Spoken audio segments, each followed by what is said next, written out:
Welcome to Little Legends Journey!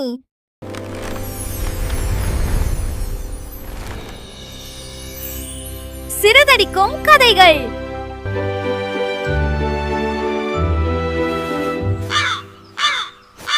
புத்திசாலி காகம்.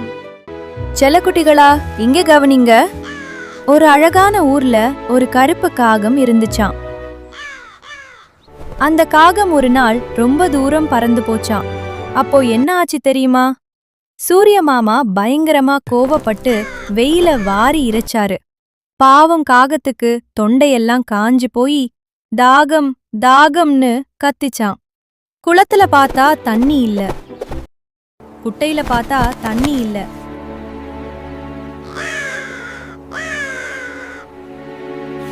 அப்படியே பறந்து வரும்போது ஒரு வீட்டு தோட்டத்துல ஒரு ஜாடிய பாத்துச்சான். உடனே குஷியாகி அது மேல உட்கார்ந்தா.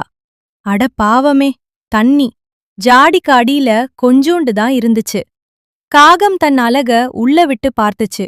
ஆனா எட்டவே இல்ல. காகம் என்ன பண்ணுச்சு தெரியுமா? சோர்ந்து உட்காராம ஒரு சூப்பர் ஐடியா பண்ணுச்சு. கீழே கிடந்த சின்ன சின்ன கற்களை தன் வாயால எடுத்து டொக் டொக்னு ஜாடிக்குள்ள போட்டுச்சு. கற்கள் உள்ள போக போக அடியில இருந்த தண்ணி மெல்ல மெல்ல மேல வந்துச்சு.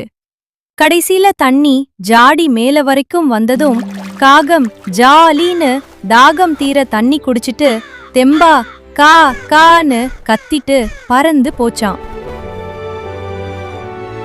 பாத்தீங்களா?